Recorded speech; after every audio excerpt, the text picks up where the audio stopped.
తీరుపై స్టాలిన్ ఎందుకు వ్యాఖ్యలు చేశారు? సో ఒకటి ఎందుకు వ్యాఖ్యలు చేశారంటే ఆయనకు పూర్తి మెజార్టీ లేదు, 108 మంది ఎమ్మెల్యేలు, కాంగ్రెస్ సపోర్ట్ ఉంది, వీసీకే కమ్యూనిస్ట్ పార్టీలు డిఎంకే చెప్తే సపోర్ట్ ఇచ్చాయి, కాంగ్రెస్ అంటే చెప్పలేదు. సో ఆ ప్రభుత్వం 5 సంవత్సరాలు కొనసాగడం స్టాలిన్కి ఇష్టం లేదు. ఆ సిగ్నల్ పంపించాలనుకున్నారు ఎప్పుడైనా. ఎందుకంటే ఒక కొత్త రాజకీయ పార్టీ స్థాపించినప్పుడు మీరు ఎప్పుడైనా చూసుకోండి, ఆ ఎమ్మెల్యేని ఆల్రెడీ ఎగ్జిస్టింగ్ గా సెటిల్ అయిన రాజకీయ పార్టీ ఓకే, కానీ కొత్త రాజకీయ పార్టీని ఆ ఎమ్మెల్యేని కల్పించడం అనేది కష్టం. రకరకాల పార్టీలు రకరకాల ఐడియాలజీ నుంచి వ్యక్తులు వస్తారు. నేను ఎగ్జాంపుల్ చెప్తా. ఎన్టీ రామారావు 1983లో తెలుగుదేశం పార్టీ పెట్టారు, చాలా అద్భుతమైన రిజల్ట్, 9 నెలలు అధికారంలోకి వచ్చారు. కానీ సంవత్సరానికే నాదెండ్ల భాస్కర్ రావు వైపు కొద్దిమంది ఎమ్మెల్యేలు వెళ్ళిపోయారు కాంగ్రెస్ ప్రోత్సాహంతో. వెళ్ళిపోయి ఎన్టీఆర్ ప్రభుత్వాన్ని, ఎన్టీఆర్ ముఖ్యమంత్రి కాకుండా ఆయన ముఖ్యమంత్రిగా ఎన్నుకొని కొద్దిమంది ఎమ్మెల్యేలు పూర్తి కాకుండా. సో ఏం జరిగింది, డిఫరెంట్ ఐడియాలజీస్, అప్పటికే కాంగ్రెస్ పార్టీలో ఉన్నవాళ్ళు, కమ్యూనిస్టులో ఉన్నవాళ్ళు, కొత్త యూత్ అందరూ వెళ్ళి ఆ పార్టీలో చేరారు. వాళ్ళంతా ఒక దగ్గర సెట్ అవ్వడం కరెక్ట్ సాధ్యం కాదు కదా. మంత్రి పదవి కొద్దిమందికి ఇచ్చారు రామారావు, ఇంకొద్దిమందికి ఇవ్వలేదు. సో సినిమా నటుడు తరహాలో బిహేవియర్ ఉంటే రామారావు లాంటి వాళ్ళు మేనేజ్ చేయలేకపోయారు. 1985లో మళ్ళీ రామారావు గెలిచారు సింపతితో, ఎందుకంటే రామ్లాల్ కూల్చాడు ప్రభుత్వాన్ని, ఇట్లా నాదెండ్ల భాస్కర్ రావు ఎన్టీఆర్ ప్రజా ప్రభుత్వాన్ని కూల్చే ప్రయత్నం చేశారంటే 88లో క్యాబినెట్ రహస్యాలు లీక్ చేస్తున్నారని 32 మంది మంత్రుల్ని బడ్జెట్ లీక్ అయిందని చెప్పి ఒకటేసారి డిస్మిస్ చేశారు రామారావు. దానిలో జానారెడ్డి కూడా ఉన్నారు, ఇప్పుడున్న మంత్రి. సో వాళ్ళు వేరే పార్టీకి వెళ్ళిపోయారు. అప్పుడు 89లో ఎన్టీ రామారావు ఓడిపోయారు. అట్లాగే మీకు చాలా మొదలు పార్టీ పెట్టినప్పుడు, జయలలిత పార్టీ పెట్టినప్పుడు కూడా జయలలిత వర్సెస్ ఎంజి రామచంద్రన్ భార్య జానకి రామచంద్రన్, ఇట్లా ఇష్యూస్ జరిగాయి. కేసీఆర్ పార్టీ 2000లో టీఆర్ఎస్ తెలంగాణ రాష్ట్ర సమితి పెట్టినప్పుడు 2004లో 26 మంది ఎమ్మెల్యేలు గెలిస్తే 10 మంది ఎమ్మెల్యేలు రాజశేఖర రెడ్డి వైపు వెళ్ళారు. బండారు శారారాణి, మందడి సత్యనారాయణ రెడ్డి, తూర్పు జయప్రకాష్ రెడ్డి, ఇప్పుడు మన సంగారెడ్డి కాంగ్రెస్ లో ఉన్నవాళ్ళు, వీళ్ళంతా కూడా దుగ్గ్యాల, ఇట్లా చాలా మంది కూడా వెళ్ళిపోయారు 10 మంది ఎమ్మెల్యేలు.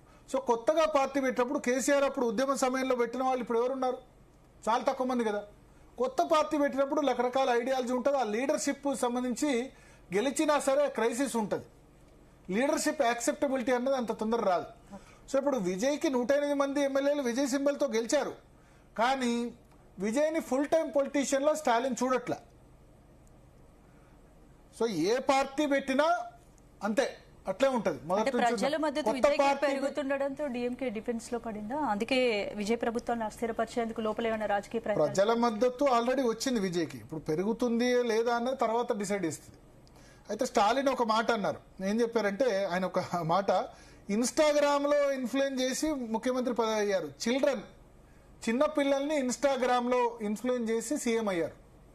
చిన్నపిల్లలంటే 18 ఇయర్స్ అబో, 18 to 25 ఇయర్స్ వాళ్ళు ఇన్స్టాగ్రామ్ లో ఇన్ఫ్లుయెన్స్ చేసి సీఎం అయ్యారు. అంటే జెన్జీ యూత్ ను అట్రాక్ట్ చేసి ఆయన సీఎం అయ్యారు, అంతే తప్ప ఆయనలో వర్త్ లేదు. 97 to 2012 పుట్టిన వాళ్ళు జెన్జీ, అంటే 18 నుంచి 29 సంవత్సరాల వాళ్ళు మెజారిటీ ఓటేయడం వల్ల సీఎం అయ్యారు. సో ఆయన కనీసం పోలింగ్ బూత్ లో ఏజెంట్లు కూడా పెట్టకుండా గెలిచారు. పోలింగ్ బూత్ లో ఏజెంట్ పెట్టడం కూడా చేతగాలేదు, అయినా సరే ఆ యూత్ ఓటేసి గెలిచారు. కాబట్టి అది ఎప్పుడైనా కూలొచ్చు అని చెప్పి ఎందుకు చెప్పారంటే, ఈ విషయాన్ని అన్నాడీఎంకే అక్కడ జీలిపోయింది. 46 మంది ఎమ్మెల్యేలు, 24 మంది అటు, 22 మంది ఇటు. అన్నాడీఎంకే పళనిస్వామి చేతిలో లేదు. ఇప్పుడు 22 మంది ఎమ్మెల్యేలు విజయ్కి సపోర్ట్ చేస్తున్నారు. ఎందుకంటే వాళ్ళు 10 సంవత్సరాలు మా అధికారుల దూరంలో ఉంటాం, కొంత విజయ్తో ఫ్రెండ్లీ ఉంటే మన పనులు చేసుకోవచ్చని వాళ్ళు అన్నాడీఎంకే వాళ్ళు కూడా అటువైపు వెళ్ళారు. అయితే మొదట్లో స్టార్టింగ్ డిస్కషన్ జరిగింది, అన్నాడీఎంకే డిఎంకే కలిసి ప్రభుత్వం ఏర్పాటు చేయాలి అని చెప్పి. భారతీయ జనతా పార్టీ కూడా అందుకు ఇండైరెక్ట్ గా సపోర్ట్ ఇచ్చి ఉంటుంది. కానీ స్టాలిన్ ఏమనుకున్నారో ఏందో కానీ, ప్రజలు విజయ్కి అధికారం ఇస్తే మనం వెంటనే ఎందుకు, కొంచెం వ్యతిరేకత రాని, 1 సంవత్సరమో 2 సంవత్సరాల వ్యతిరేకత వచ్చిన తర్వాత మనం ప్రభుత్వం ఫామ్ చేస్తే బాగుంటుంది, కానీ ఇప్పుడే ప్రభుత్వం ఎందుకు ఫామ్ చేయడం అనుకున్నారు. సో విజయ్ ప్రభుత్వాన్ని ఎప్పుడు కూడా అస్థిరపరచాలి. ఎమ్మెల్యేలందరికీ కూడా ఒకవైపు విజయ్ ప్రభుత్వం ఏర్పాటు చేయనివ్వాలి, రెండో వైపు ఏం చేయాలి, ఎమ్మెల్యేలందరినీ కూడా ఈ ప్రభుత్వం ఉండదు అని చెప్తే అన్నాడీఎంకే ఎమ్మెల్యేలు టీవీకే వైపు బోరు. డిఎంకే ఆల్సో ఇప్పుడు ఏం చేస్తున్నారు, గెలిచిన పార్టీ వచ్చి ఆపోజిషన్ పార్టీలో ఎమ్మెల్యేని తీసుకుంటుంది. కాంగ్రెస్ ఇక్కడే తీసుకుంది కదా, టీఆర్ఎస్ ఇంతకుముందు కాంగ్రెస్ వాళ్ళని తీసుకుంది కదా. సో టీవీకే కూడా 108 మంది ఎమ్మెల్యేలు ఉన్నప్పుడు ఏం చేస్తారు, వాళ్ళని తీసుకునే ప్రయత్నం చేస్తారు, డీస్టెబిలైజ్ చేసే ప్రయత్నం చేస్తారు. అది జరగకుండా స్టాలిన్ చాలా తెలివిగా ఎప్పుడైనా ఈ ప్రభుత్వం కూలొచ్చు అని చెప్పి 6 నెలలు టైం ఇస్తామని గతంలో ఉన్నారు, ఎప్పుడైనా ఈ ప్రభుత్వాన్ని కూలుస్తామని చెప్పారు. సో మొత్తానికి దీన్ని డీస్టెబిలైజ్ చేసే ప్రయత్నం ఉంది, ఇది ఎక్కువ కాలం నిలవదని పదే పదే చెప్తూ పాలనా అనుభవం లేని విజయ్కి ఇబ్బంది అవుతుంది. ఆయన 8 గ్రాముల బంగారం ఇస్తామన్నారు, దాదాపు తులం బంగారం, 2 గ్రాములు తక్కువ. తర్వాత మహిళలకు 2,500 ఇస్తామన్నారు.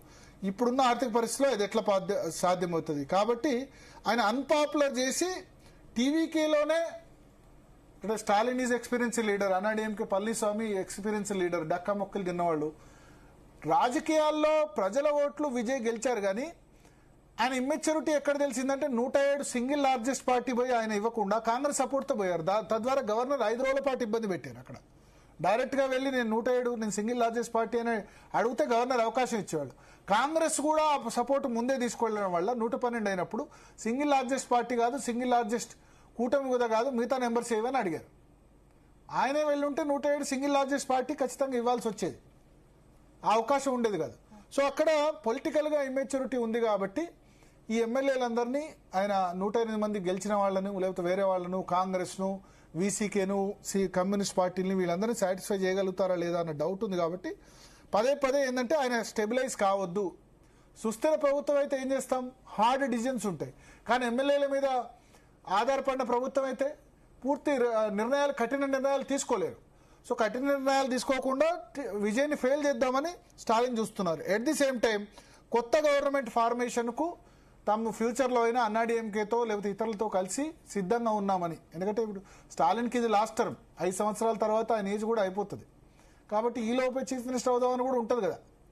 సో ఏదో ప్రయత్నం చేద్దాం. తమిళనాడులో ఇప్పుడు అసలు పోటీ డిఎంకే వర్సెస్ ఏఐడిఎంకేనా, డిఎంకే వర్సెస్ విజయ్ అనుకోవచ్చు? డిఎంకే వర్సెస్ విజయ్ ఇప్పుడున్న పరిస్థితుల్లో, ఎందుకంటే ఏఐడిఎంకే నిట్టనీళ్ళలో జైలిపోయింది కదా. వాళ్ళకి 59 వచ్చి వీళ్ళకి 46 వచ్చాయి. 46లో 22 మంది అటు వెళ్ళిపోయారు. కాబట్టి ఒక ఇండైరెక్ట్ ఇండికేషన్ ఇస్తున్నారు, ఈయనకు పాలన చేత కాదు, అది చేత కాదని చెప్పే ప్రయత్నం చేస్తున్నారు. చిన్నపిల్లల ఓట్లతో గెలిచారని చెప్పి, కానీ తక్కువ అంచనా వేస్తున్నారు జంజీని. చిన్నపిల్లల ఓట్లు అంటే రాబోయే రోజుల్లో చిన్నపిల్లల ఓట్లు పెరుగుతాయి, జంజీ ఓట్లే పెరుగుతాయి. ఇంకా ఇప్పుడు 17 సంవత్సరాలు ఉన్న వాళ్ళకి నెక్స్ట్ ఇయర్ 16-17 సంవత్సరాలు ఉన్న వాళ్ళకి ఓటు వస్తుంది. ఏజ్ ఎక్కువైన వాళ్ళు ఆబ్వియస్లీ ఏజ్ ఎక్కువైన వాళ్ళకంటే జంజీ ఓట్లే రాబోయే రోజుల్లో పెరుగుతాయి. అందుకని అన్ని రాజకీయ పార్టీలు జంజీ కోసం ప్రయత్నం చేస్తున్నాయి. మాట్లాడదాం. మనతో పాటు భారతీయ జనతా పార్టీ నుంచి పోరెడ్డి కిషోర్ గారు, పాపారావు గారు కూడా జాయిన్ అవుతారు. ముందుగా కిషోర్ గారు, ఏంది మీ దయాదాక్షిణ్యాలు ఉన్నాయా విజయ్కి, లేదా డిఎంకేతో కలుస్తారా? సనాతన ధర్మం వ్యతిరేకమన్న